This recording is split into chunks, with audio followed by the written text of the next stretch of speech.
Welcome, everybody. Are we? What do you mean? Are we rolling? Welcome, everybody, to the pod. Do you know what I roll is in Latin? Volo. No. Volvo. Volvo. I roll. Paul says it because he's got a Volvo, but he's selling the Volvo because today he bought a new car. So now, I think it's your third vehicle you have. It's a very tiny, small car. Mm-hmm. It's a miniature car of small proportions because they won't let the Volvo in London anymore because of its emission tubes. Oh, right. Because it's a stinking great fucking dinosaur. And I had to drive it. You know, it's like when you buy a car off well, at all, but you have to buy a car off eBay. You have to have someone drive you there. Yeah. And you end up in strange parts of Britain, actually, or doing Pinner. odd things. Was in Pinner we went today. to Pinner to a really... I would have been revolted about it in the old days, but I found it a really delightful suburb of Uxbridge, Pinner, Northolt. It has an underbelly, that kind of place. It actually looked really... It looked quite charming to me and quite seductive, and I can imagine there were no children. Did you notice there were no kids? No. I mean, I know we were there in school time, but you got I got the sense, Paul, that these were all the poor bastards who are cooking and serving my food when I go to Scott's. I don't know about that. Or driving my Ubers. No, I don't know, Guy. Those houses look like they'd be worth £1 million each. Really? Yeah. God, not the people who sold you your Twingo, whatever it was, didn't look like they had £1 million each. No. Well, they were both called Mark. They were both called Mark. He was a musician. He actually shook my hand thinking I was Paul. I guess he probably thought of the two of them, who's more likely to be the one with the money buying the car. Who was the one? And naturally came towards me. What he thought, guys, he looked at you and he thought, which one of these two is going to be buying this piece of shit that did belong to an old lady? And he thought, well, it ain't going to be him. It's hilarious, Paul. Anyway, and did you shake his hand? I shook his hand. My God, it was a limp. It was a weird handshake. It was very odd. It was cocked. Claw-like. It was great that we both got that. Cocked, I would call it. He kind of cocked his hand at me. Yeah. And it was quite good. It's like shaking hands. Was he a musician, did you say? Yeah, it was like shaking hands with a crayfish. Yeah. With a broken claw. Or a walrus.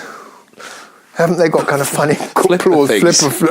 Anyway, he looked stoned, and the garden was really overgrown as well. And I did think, when I buy a car, as you know, I don't look at the car. I'm not interested in the car. I'm only interested in the person selling it to me, and I want them to be bourgeois, dull, unspeedy, law-abiding, quiet, sensible, respectable. Those are the things I look for, and I know that if I get that in the owner, then the car's a doddle. They didn't look like they knew how to clock a car. They barely knew how to use the lock. I don't think they didn't know how to use any of it. Yeah. Cheers, Paul. By the way, it's 6 o'clock. We're having a glass of wine. Cheers. And nice to be in the pod. Nice to be in the pod. I saw something this week and I thought I might mention it to you, and I hadn't a chance so far. What is it? 4 galling words. Go on. The Cheltenham Jazz Festival. What about Cheltenham races with Ladies' Day and all the hats? Oh, I don't mind that. I think Cheltenham are absolutely fine with the racehorses and the betting. I've never been to that. But the Jazz Festival, I can't see Jazz and Cheltenham going to bed together. Why not? Because isn't jazz kind of well, jazz is annoying anyway, but it's like Cheltenham's very uptight. It's a bit of a fucking sweeping statement, Guy. Where it's like jazz is the annoying. Jerusalem Pork Festival. It's like they don't go together. Pork Festival. Whoops. Guy, you cannot put that in there. It's disgraceful. I don't know where that came from. That's really horrible. I'm just trying to find an unlikely... I know where it came from. It's an unlikely setting for a jazz festival. Very unsavoury part of your character. Monterey. In fact, Montego Bay. Would you go to a jazz festival? Where? Anywhere. I would swerve one. I would give it a very wide berth. I would put the car in reverse. I think all of the greatest exponents of that genre are pretty much in the ground, aren't dead. They?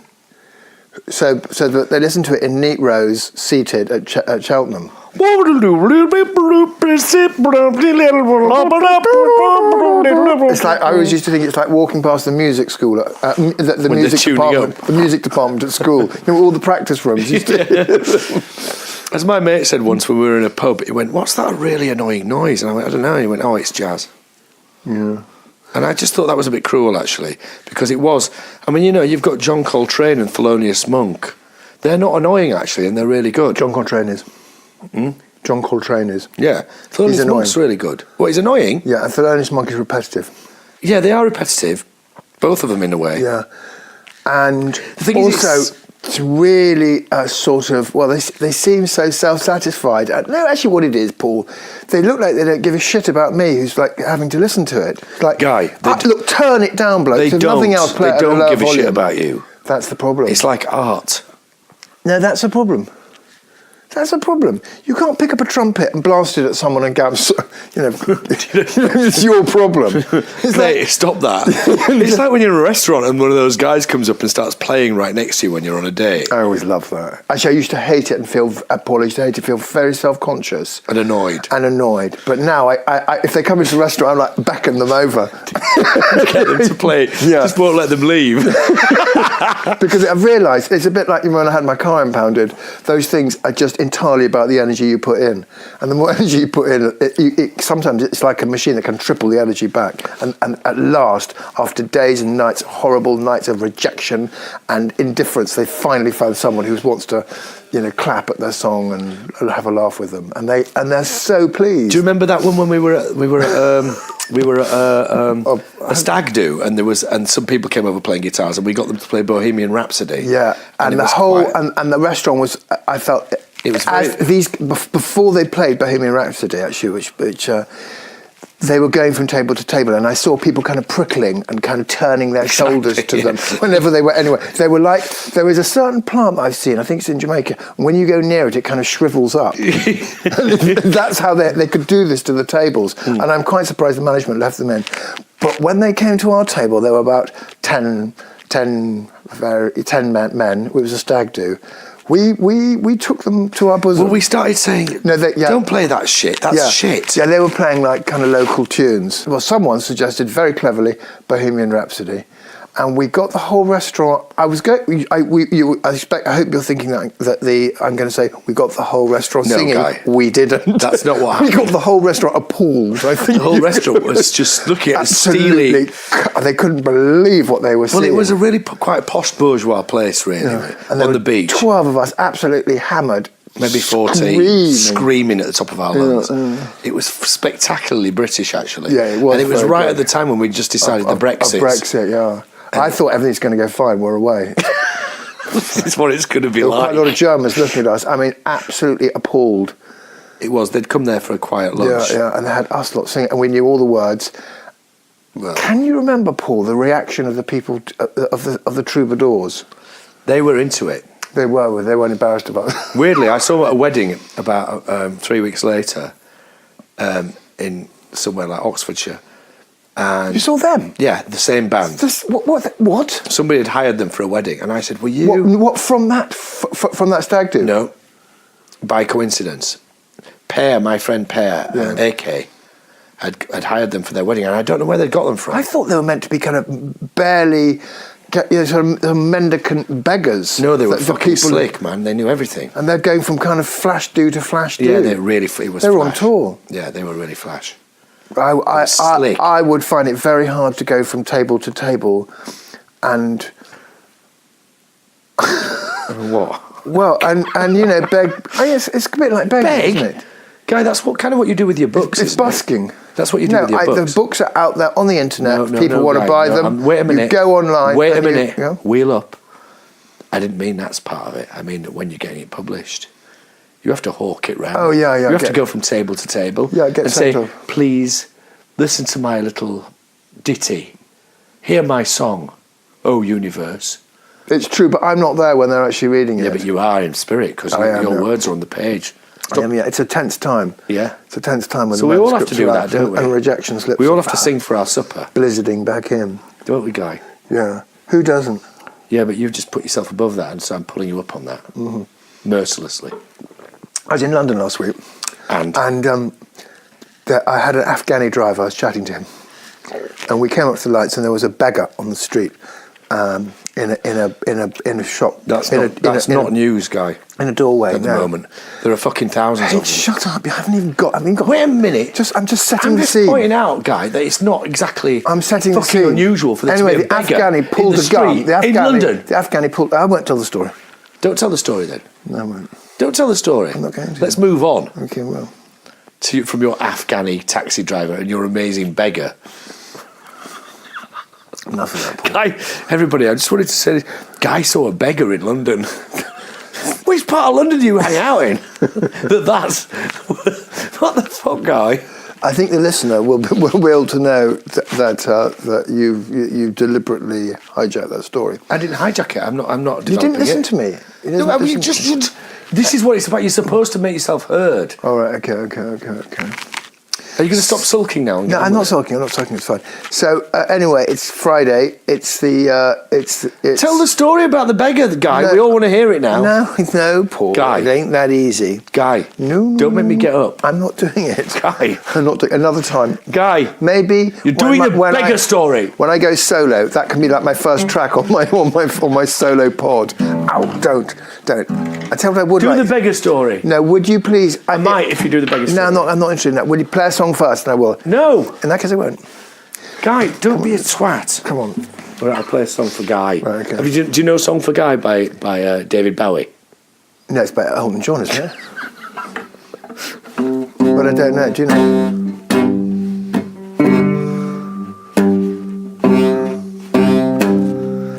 This is a song for Guy, and I love him, my friend Guy.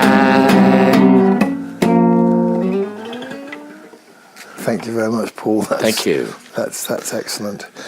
Anyway, the beggar and the Afghan. I said to the Afghanistan guy, that's a tough thing, and he went, yeah, beggars, they're terrible. They shouldn't be allowed on the streets and all that.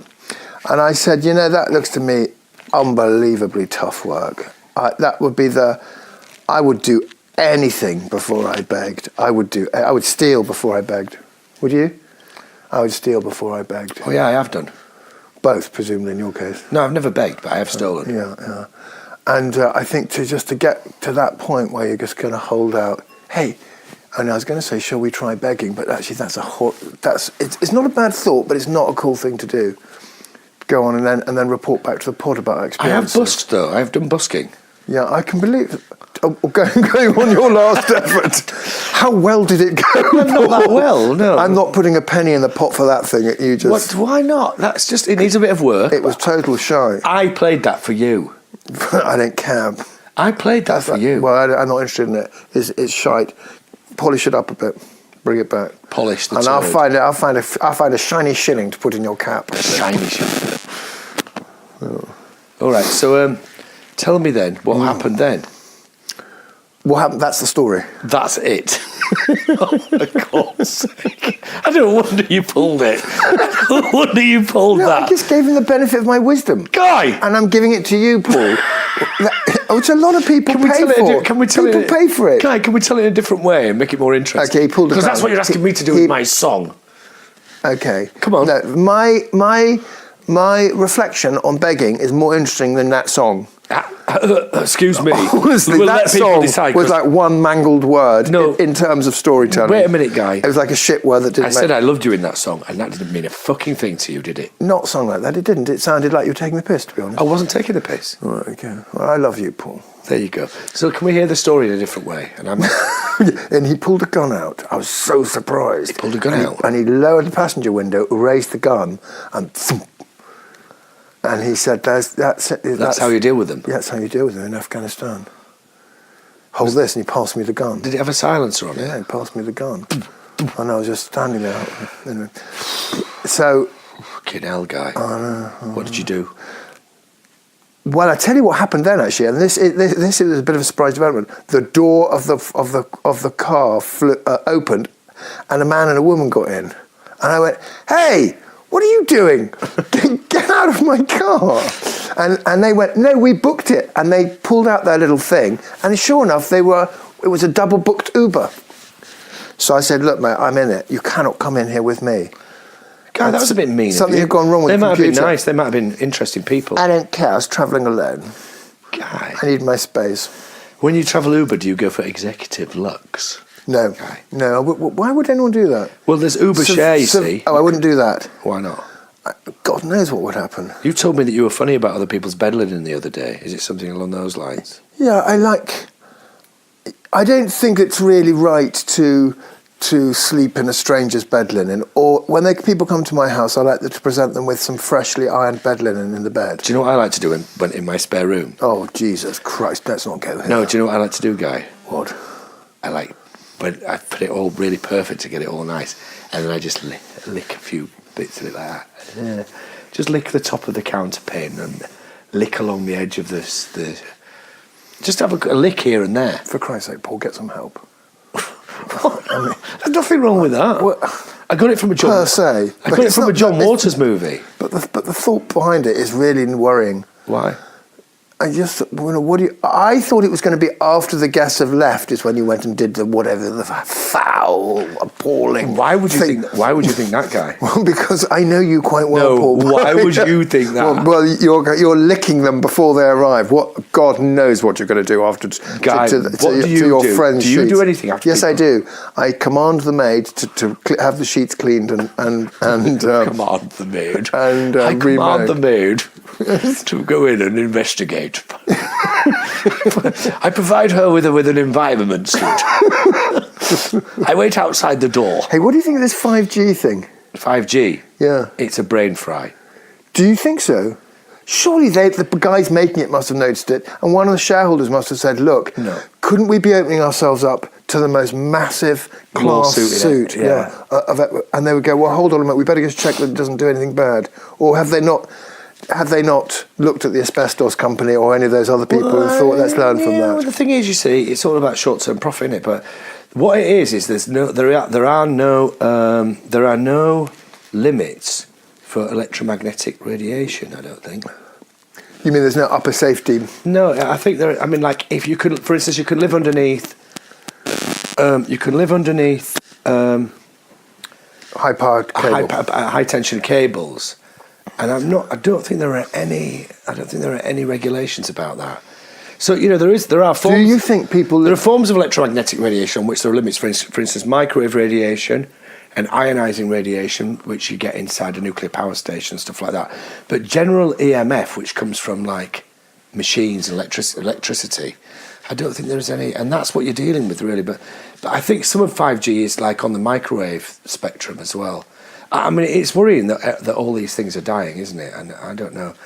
But then again, people really do like fast internet. Yeah. There's money to be made, Guy. Yeah, I guess so. I bet you know. Lots of people are be investing in it inadvertently, if not in full knowledge. Yeah. There's some really high-powered electrical cables going across the Pilton, the Glastonbury Festival site, which is very close to this house, and it's the cables carrying the electricity from Hinkley Point. So it's got nuclear electricity in it. Not that Nuclear electricity is no different from I agree. Not that makes a difference. It's no, Guy. Poetically, you could agree. Aesthetically, it tells a different narrative. It's from nuclear. Well, it's electricity. Anyway, shut up. I'm moving on from that. Guy, it's electricity. It's electricity. There's not blue electricity and red electricity. It's true, but there's it's just electric. But it's like saying it's just a diamond. Yes, it was a blood diamond, or yes, it was properly mined. Okay, you could say that. Are you anti-nuclear now? No, I'm not. I'm pro-nuclear. I'm just saying it's. Well, why nuclear. are you going on about it then? Because I'm just adding colour for the listener. Jesus Christ. Anyway, and when you go underneath these things, or one of the lovely things about Michael Eavis, and he really is. He treats this village with such generosity. And one of the things he does, he's got quite a lot of land there, a good few hundred acres, and he allows anyone just to wander around it all year round. And I don't know many people who've got 700 or 800 acres who allow that. In fact, I know no private individual. Do people go camping on there? Not allowed to camp, but you're allowed to walk around, you're allowed to take the air, and you're allowed to go and take some exercise on it. If you excuse me saying so, that's wide open to abuse. Well, people don't do that because it's cool. Yet. How are you planning to abuse it, Paul? I don't know. I'm just saying, people are people, Guy.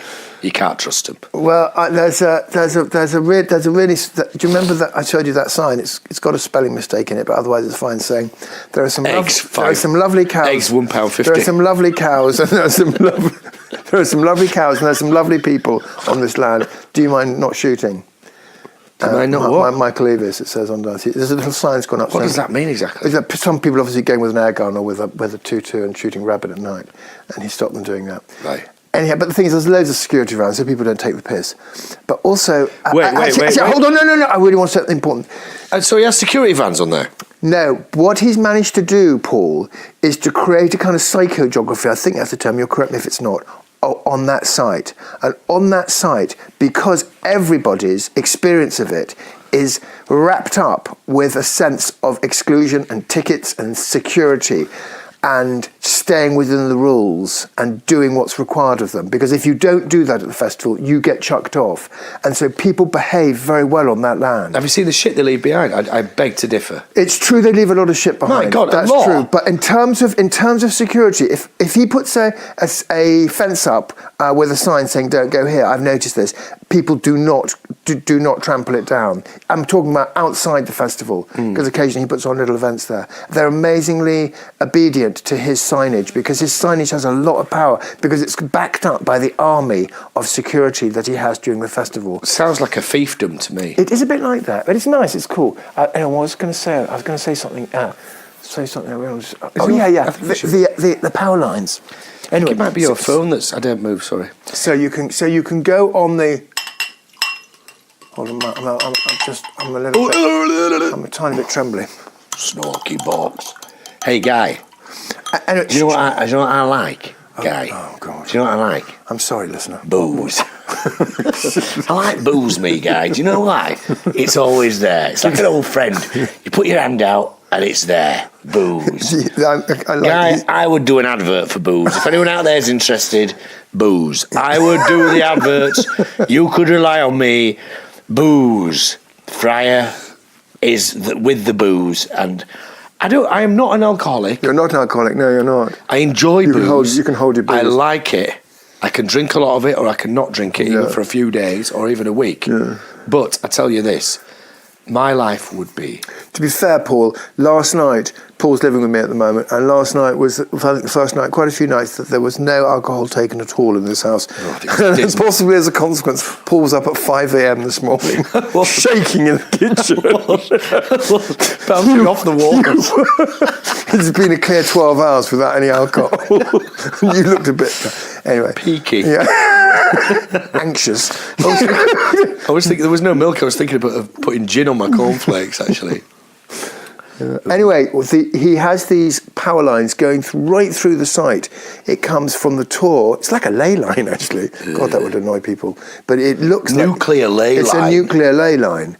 And it goes right down the site. And when you're there, when I'm there quietly on my own, you stand underneath it, it's got a real fizzle on it, hasn't it? A real yeah. You can really hear it. Do you remember AM radios, when we always used to have medium wave radios? No, tell me about it. Whenever you used to drive under the cables, they go... In fact, I've got one. My old car's got one, and whenever you drive under cables, they go. It's like when you're at 45 degrees to the cable, they go, and then you go through and you come out the other side. Yeah. And I think it was something that some people picked up on in the 60s and 70s, because there was a children's program called Changes. Do you ever remember that? No. And it was all about the pylons, and the pylons started to make this weird noise, and people started smashing all their equipment up. And they smashed all their... and weirdly, do you know what happened at the end? What do you mean they smashed all their... They smashed everything that used electricity. So they smashed all the radios, television sets. Who? Everybody in the country. And they all started... What country? England, for fuck's sake. What date? In the 70s. Well, I was there in the 70s and it definitely didn't happen. Guy, it was a programme called The Changes. Oh, right. Oh, sorry. Shall I start again? Yeah, no, I'm with you. I wonder if the listener is. It wouldn't surprise me if they're not. If they're not. So they might have switched off by now. But listen, so what happened in the end? Anyway, it's spoiler alert, but because it's all available. It is not a spoiler alert. Guy, because some people... Nobody is going Some to people see want this to listen to this. You can see it on YouTube. It's called The Changes. And at the end, they end up here. They end up in the Vale of Avalon. In Pilton. And they go into a cave near here in the Vale of Avalon. And by then, everything's got really out of control. Everybody's broken everything. And nothing's working. It's a children's programme from the 70s. And then they go into this cave, and it's Merlin who's in the cave, and he stopped it all because of the ecological damage it's causing. Oh. maybe not just a coincidence. Maybe not, Guy, eh? And against And do you want to know if something... And what they're going to do is they're going to... No, hold on, Paul. They're testing 5G. Right, that's just where I'm going. This year at the festival, they've decided to test 5G there, so that he's aligned himself, Mr. Evis, and the Glastonbury Festival with the He hasn't aligned himself with the planets or the stars. No, with the project of 5G. But in a way, it's quite useful because with so many people in such a small space, for those who haven't been to the festival, the mobile phone network got really, really sluggish, and you could easily send a text, or no, rather, on the Monday or the Tuesday after the weekend of the festival, your phone would buzz and it would go, "Where are you? I'm at the bar." I'd been here half an hour, and the whole festival had been over for 2 days. Avalanche. They'll still be getting us, "Guy, I can't see you." Yeah. Where the fuck are you, you exactly. wanker? And they would trickle in for days after the festival would stop. All clogged up in some huge grill somewhere. Where are they? Where do they keep them? Yeah, where do my texts go before they arrive? In a buffer. They're like spinning rainbow. Like a buffer thing. Yeah. In the wires, Guy. They're in the wires. Okay. Anyway, they suddenly belch out on Tuesday morning. And so the idea is with the 5G is that we will be able to communicate more effectively with each other, which I don't think will make, because one of the things I like about the festival is it's quite easy to get lost. Although the whole thing, Paul, terrifies me. Why? I have such a state. I get into such an anxiety about. I want to talk about this actually. Do you or don't you? Yeah, I do. I feel wrong. I feel like I'm not enjoying. A lot of people say, "Guy, chill out, relax." What do you? It's fine. It's fine, and I evoke that response in a lot of people at the festival. They go, "Guy, you okay?" Just walk up to me and go, "What's wrong?" I'm meant to be at a festival. It's not what you're meant to go. "Hi, man. Hey, cool." I'm a bit like that. I'm either completely off my okay? nut and going mental, or I'm anxious. Yeah, I get very anxious there. Do you think it's weird that we're like that? Yeah, I don't think it's what it's. It looks like I'm really not suited to the festival. Let's just hit the Xanax. What are they? Guy, they're those little white tablets you've been taking for your anxiety. Right, okay. No, they're not, but they are available. Other sedatives are available. Right. But what we can do, I think, guys, maybe the other way that people moderate it is wear dresses. They use cannabis and wear dresses. Oh no, cannabis. That's all the little people just go crazy upstairs. Do they run around talking? Morphine? I've never tried it. Morphia. The morphia. What do they used to call it? The Romantic poets used to call it Librium, not Librium. No. What do they call it? Laudanum. What happened to laudanum? Laudanum was a mixture. Laudanum was a mixture of sounds like a great drug. Opium and cannabis. Let's score some laudanum. Let's make some. Because you don't hear it. It had a great reputation up until about 1820. Yeah, well, actually a bit later than and we talked about it at school and everything. I know, people loved it. Yeah. Queen Victoria was on Thomas de Quincey. Queen Victoria was bang on it. No, he was an opium eater. Oh, yeah, and he used to stick it up his jacksie. No, okay, Coleridge used to have the laudanum. No, Thomas de Quincey had laudanum as well. Did he? Yeah. Well, he probably had everything, didn't he? He had everything. He's on the chart. Let's face it, he was a bit like us. He just would have gone for oat. Got to a certain time of night and he'd been like, "Fucking hell, man, this is shit. Do you know anywhere we can go where we can get oat, like pub dust. Some pub dust, anything interesting. Some tavern dust. Some tavern dust. Yes. Some scrapings of the tavern. She's a buxom wench, she might know. So the thing is, Guy, we are going to go to the festival, though. We've got to. I know. We've got to, because it's there and it's calling and it's like... And we're booked in. We're booked in. And thank you, Mr. Evis, for sorting our tickets out. Evis. I don't know the fellow. No, you don't. He's a lovely man. Guy, listen. Don't try and get me all lined up with him. You're not going. Understand something about me, Guy. All I'm saying is I'm loyal to my friendship to him. Because you be loyal as you like. I don't know him, and I'm a rebel, Guy. Not in front of me or not with Guy, Evis. I'm a rebel. I am nothing to do with this. Guy. Well, if you get thrown out, Guy, Paul, by mouthing off at the boss, bite the hand that feeds you. You are on your own. Guy, bite the hand that feeds you. I've done that. It doesn't work. Guy, when will you learn? How to fuck up a really good situation. How to fuck up a really good situation. This is why you're anxious, guy. I know how to do that. It's why you're anxious, guy. Because you're worrying all the time about what people think when you should be rebelling. Do you think I am? Rebel, guy. Rebel. It's time to rebel now. Now, close your eyes. Yeah. And imagine Yeah. yourself standing in the middle of the festival with all those people around you. Yeah. Now imagine. Where am I? Right near the pyramid stage. What's the weather? In a really dodgy bit, and there's a light drizzle, and the mud is sucking on the soles of your shoes. Yeah, I know it will. And then do you see some Time of day? It's coming up to dusk, and you've lost your friends, and you see some movement off to your right, and these two drunk Welshmen are coming towards you. One of them is quite fat, the other is really thin, and they both are really drunk. And they come over to you, and one of them deliberately bumps into you, and then he says, "Guy, I haven't seen you for years."